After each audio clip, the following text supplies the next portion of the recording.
Welcome to the Virtual CPA Success Show, where we're 100% focused on helping service-based businesses achieve success.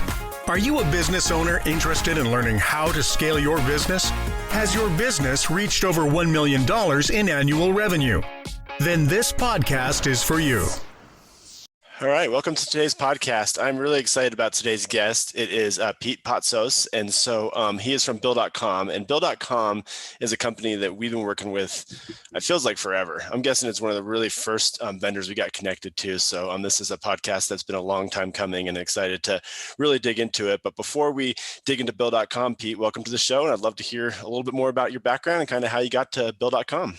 Oh, wonderful. Well, thank you very much for having me. I've been watching some of the past episodes and you guys have been doing a great job. So it's an honor to be here and to talk about this. And so a little bit about myself. I'm a CPA, I say recovering CPA, started out in Detroit at Coopers and Lybrand office, and I did some internal audit. Then I got into sales, and then I did a .com Borders, and then I did my own .com. And then when everything kind of burst and, .com was a 4-letter word, I went into the technology accounting space. I landed a company called Thomson Reuters. It was Creative Solutions back then.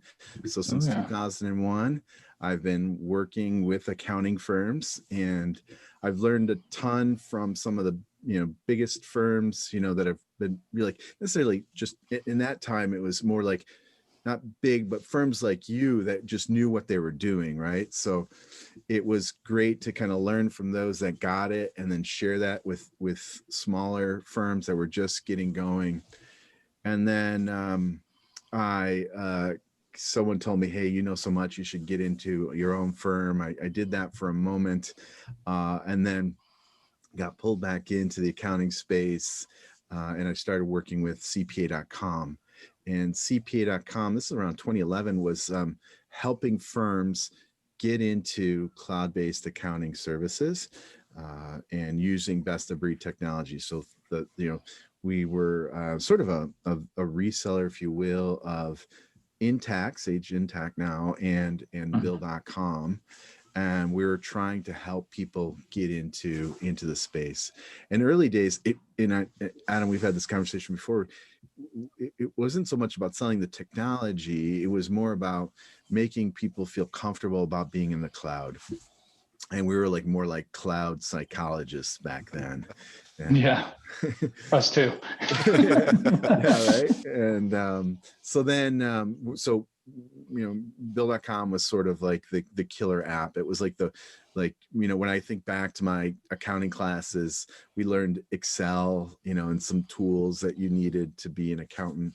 And this, I think, is a tool that is kind of essential. It's like the entry gateway into cloud accounting services.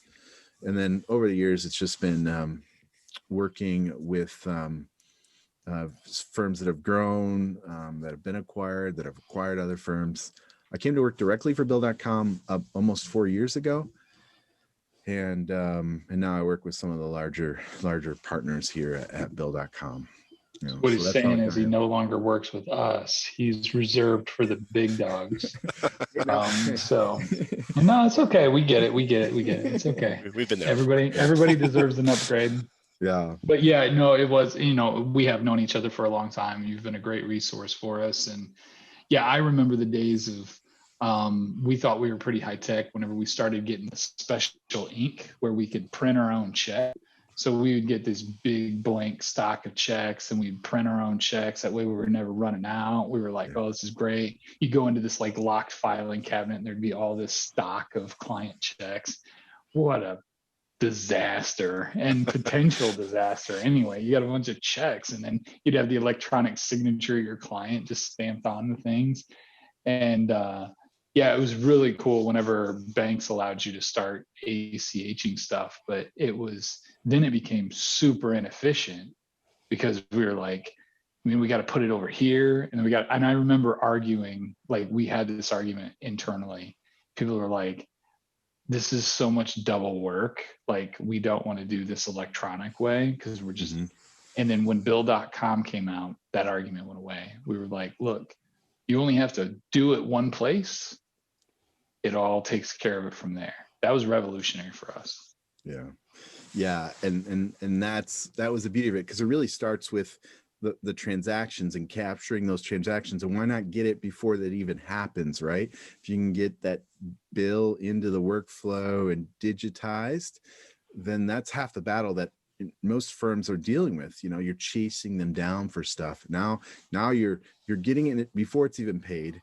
And now you can be a part of the process and making that part of the workflow to make sure it's done properly. And then if they're, super busy and they need some help, you can create controls where they didn't exist before. And because they teach you this in accounting, segregation of duties. You got to have 3 different people doing everything, but that's not the case in most small businesses. And where you find businesses that get in trouble, lose money, it's when this one person in the office has been doing everything, and then they go on vacation. You find out, there's $300,000 missing.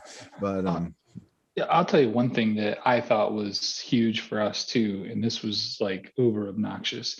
We used to have these like tubs for all of our clients, all their records, right? And we were paperless. mm-hmm. And so paperless used to be kind of a joke, because all it meant was you had more paper because you just shredded a ton of stuff, Mm-hmm. and then you were constantly printing stuff. Mm-hmm. And so it was just paper over paper, which was kind of obnoxious. But it was one of those things too, where I remember right before that, where we were scanning everything, it was always hell trying to find the documents.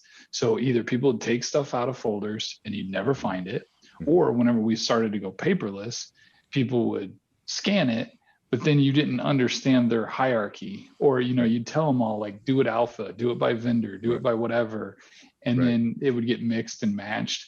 And whenever Bill.com came along and we were actually indexing our own documents, then even for clients that we weren't doing bill pay for, we were like, look, like this is the way to go. Mm-hmm. You need to do this, because now you've got an electronic filing cabinet where you've already done the work to index every single one of your things, and you can look at it in all these different ways, which was amazing. Yeah, you're taking me way back, because I've had numerous conversations about the filing structure, how to name everything. And now it's just a logical thing that you just sorts with the vendor, attaches itself to the bills, so you can find it in multiple ways via the tagging. And paper clearly is a boat anchor. I think now we've found out, with the pandemic the past year, that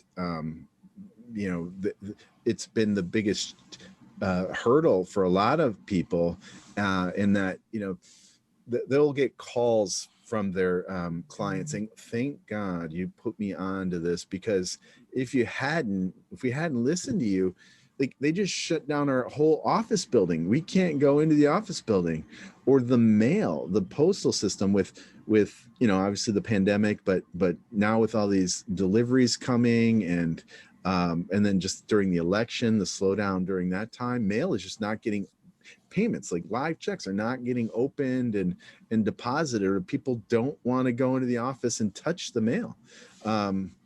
So getting rid of the paper is the first thing you got to do, and throughout the whole thing. And then it's one of the things that we're trying to do as well, is like, okay, it's in the workflow, but let's get rid of the actual paper check.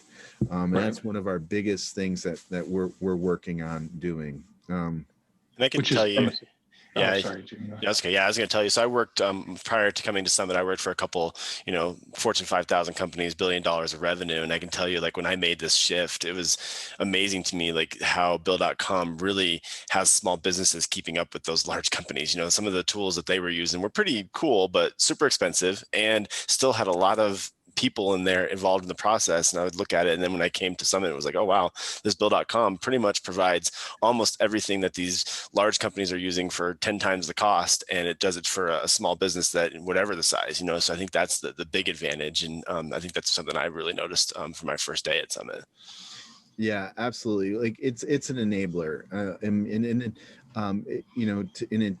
it just takes you to a different level. And now, you talk about the intelligent back office. That's some of the terminology. Our CEO recently started using it's the back pocket. In the office is now in your back pocket, and now it's on mobile, and you can do anything from anywhere.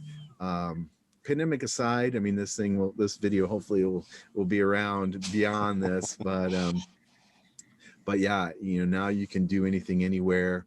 And with everyone's kind of mindset changing, I think you'll see more and more of that, where we'll be doing business from your back pocket anywhere. Yeah, some of the features that we like I like the security aspect of it, because like you said, getting the paper out of the mix. I used to brag about how they get a copy of the bill with it too, because whenever we do that, we'd forget to send remittances. So they would get that in the paper check. But I like now that whenever I go to set up all my vendors, they're all invited to put their bank information in, but I don't have to deal with their bank information. You know what I mean? Like they're doing that and managing. So there's a security component. I'm now transferring that stuff back and forth. Clients love it because they're getting it. The vendors love it because they're getting their money faster. They get all the notifications, and then we get to save money because you're saving money, not having to print it and touch stuff. And so that part of it was slick. And then another big feature that helped us out tremendously, the world's getting smaller, and allowing for international ACHs, not having to deal with just that part of the bank website. The money management part of bank websites is like uber obnoxious. I mean, some better than others, but you're walking around with kiosks for a kiosk, and then you need a code in 6 seconds, and it's like, it is just obnoxious. And you got to learn all these new platforms because you can't really mandate a bank to a client because they're in different regions of the country. So, but by having Bill.com, from an efficiency standpoint, we're all working off of the same platform. And I know Jamie's a process guy, so I know that's near and dear to his heart too. Yeah, it's definitely. Yeah. So control, in security is like top of mind for people.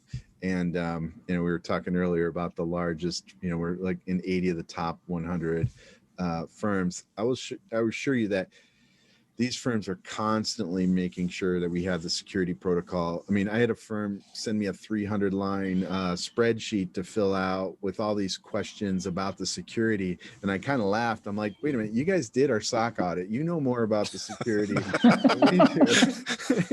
Why are we doing this? And, but, that's really, really essential to people. And then, like you were saying about the vendor invitations and having them fill in the information, we are doing things now where we're even going to make that even easier for you. We're calling it funded invites. So like it'll go to the vendor, they'll get their notice that say, hey, there's something coming to you. If you want, you can get this electronically. You just have to enter your bank information. And then if they do it right away, that money will convert into an e-payment, and they'll get it faster rather than waiting for the check. And so that's something that we're doing. The other thing is our intelligent virtual assistant, or IVA, is where when the document comes into the inbox, it's looking at it, and it's looking at, doing some pre-fill of the information, which you've probably seen. But it's also looking to see, it's an international payment because the IBAN number is on here. So do you want to use this information? And then we're sending and enabling international vendors to do that themselves, because they know better how to get paid than you know how to get paid. So why not let them do that?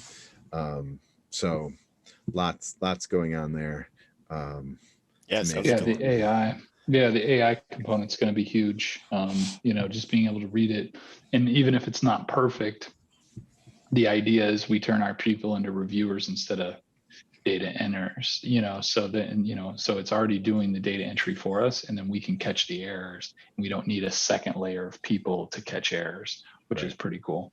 Yes. I feel like this is an area where technology just continues to grow. Like every time I talk to someone like you, or I listen to a podcast on it, it's like, oh, wow, I didn't know that's the direction they're going. And it feels like it's constantly moving forward, which is really a fun industry to be in, I'm sure. Yeah, I was just on a call earlier today and we were talking about some new stuff that's coming. And I said to him, I said, well, that's great. So now the moment you release that, they're going to want it, even better and bigger. And, but yeah, it's constantly moving forward. And you hear all the time, so-and-so's thinking about adding payments, or this other company added payments. And, people will ask me at a show, it's like, well, what do you think about that? And I'm like, okay, first of all, whenever they announce something, it normally takes them 3 years just to even get it started. And then once they do, I mean, we're already 14 years ahead. And really, it's not about, just, hey, you can do it. There's so much around it that where I spend a lot of time is getting people to feel comfortable about it, when they start making payments electronically for the first time and they make a mistake, who's going to talk to them and talk them off the ledge. So you hear about companies being efficient. Like the last thing you want is to be working with someone who's efficient. You want someone that's got a person on the other end. And I think about, I don't know if you're from the Midwest, after the the Bell breakup, Ameritech was the company, and they had a tagline. It says, in a world of technology, people make the difference. And, having the people behind it. I mean, we're up to almost 400 employees now, supporting all of our partners and developing, and the folks that our engineers, the risk operations people. There's customer success. There's a lot of people behind this organization. And so it's just not like, oh, well, we're doing this now. Yeah, well, you better have a whole bunch of people behind it to make sure that no one's trying to misdirect that money and do stuff.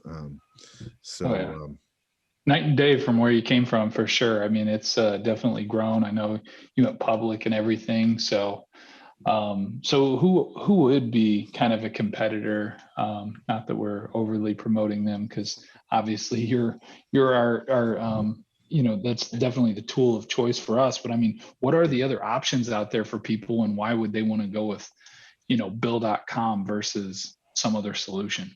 Yeah. So even going back to 2011, one of the biggest competitors, paper. Like, I mean, the fact, that people are doing it still using paper, that's ultimately the biggest, challenge is and where I spend most of my time is change management, getting people to think differently and do things differently. There's still people that want to print the checks and literally someone signs them, and I don't know, they must like the smell of the paper. Yes. Whatever. And so that's probably number one. And then, there are the early days, it was the banks, and having their bill pay there. And, in that world, actually, that in many cases now, that's a Bill.com, is powered by Bill.com or whatever. So you might even look at that and say, well, they want to use this or that. And so in that area, I'm like, fine, if they're going to do that, if the person at the client's going to do that, they're going to use a banking tool, think about, unless there's ways to add extra users and give them specific permissions, do you really want an employee having access to your bank account after they just, asked you for a raise and you said no? Probably not. Good call. Yeah. But even in that case where there are extra users and such, there are some of the limitations in that is the API, right? And you might have a tool that you want to feed in on the front end, let's say like a HubDoc, or maybe you're using, something else like Earth Class Mail or whatever. We have all these APIs that have been pre-built and partnerships that feed into the Bill.com solution. In the other cases, it's kind of locked down and, for security reasons on their part, so they won't let you, interface those tools. And the other thing is you really want to have control of who, and visibility into which of your staff are on there. And when they depart and go to another place or retire or whatever, you don't want them to still have access to various accounts. And when you're in various different tools, if you've got your staff in there and you don't have a visibility into that, that's a potential exposure for you, especially if they didn't voluntarily go. They might have a grudge, and you might want to, make sure who, right, is accessing those accounts. So having a console and being able to see where everyone is important. And then an audit trail.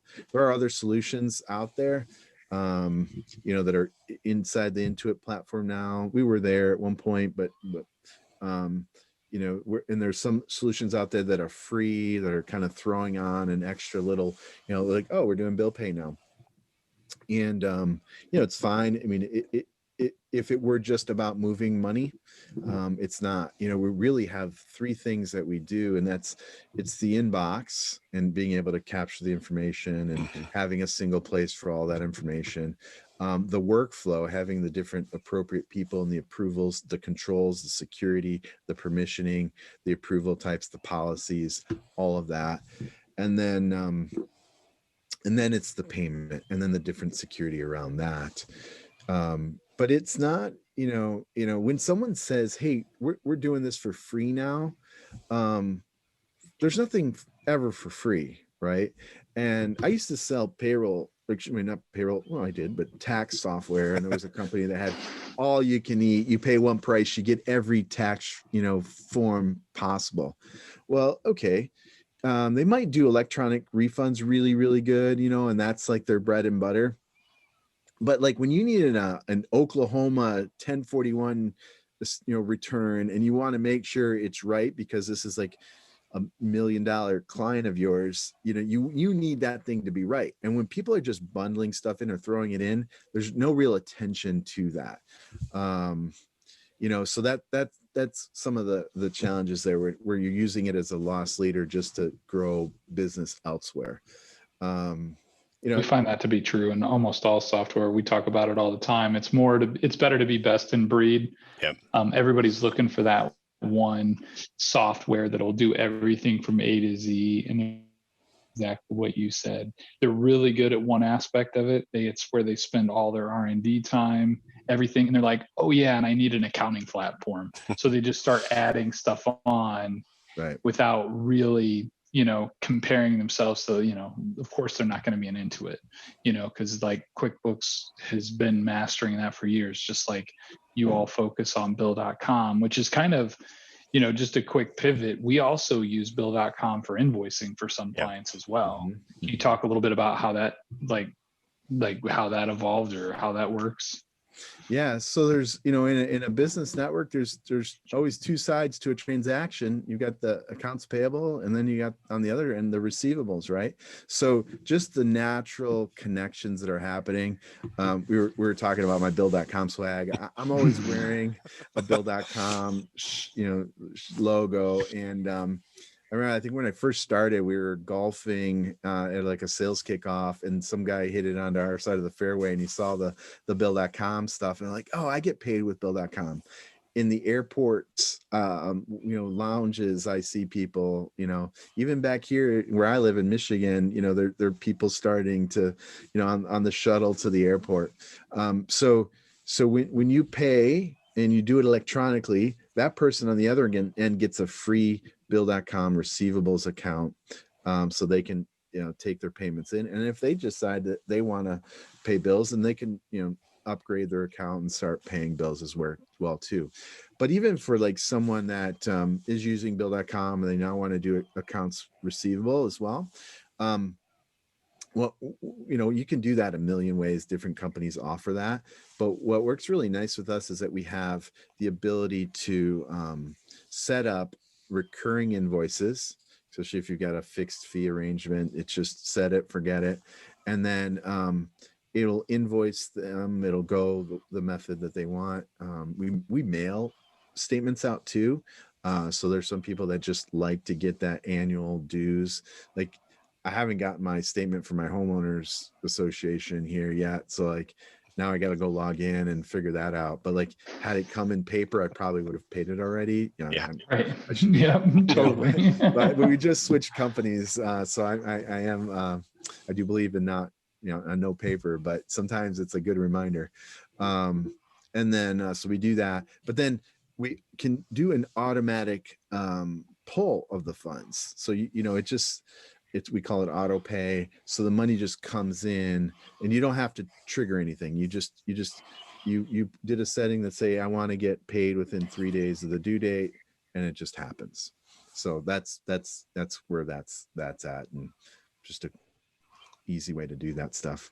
Yeah, I think the interesting thing that I've seen from our clients with Bill.com is, I've been through a lot of onboardings here, and a lot of times, we recommend different softwares, and I think Bill.com is the one that I've never really heard pushback on, either whether it was in the initial stages or like, okay, we're taking over your AP, we're moving to Bill.com, and you guys don't have a choice. Like that's the way we're going to do it if we're taking over your AP, or whether a client isn't even using us for that service, and we kind of do a process documentation. We're like, what you guys are doing is completely inefficient. Here's how you should be doing it using Bill.com. And so I think you guys definitely have that edge in the processes you've set up, and the way things work is it's really user friendly, and we've been able to walk our clients through that pretty easily. So just real quick here, I want to throw our email address out there so that our listeners can reach out to us, and also reach out to you, Pete, if they need to. You want to throw your email address out after this, but real quick, our email address is cpa@summitcpa.net. Again, cpa@summitcpa.net. So a couple minutes left here, Pete, kind of give you final thoughts, and also how do people reach out to you? Yeah. Well, first of all, thank you very much. It's been great to be here and be part of the guest lineup that you've been pulling together. I'm really honored and appreciate that. I've known Jody and Adam for a long time. Glad to meet you as well, Jamie.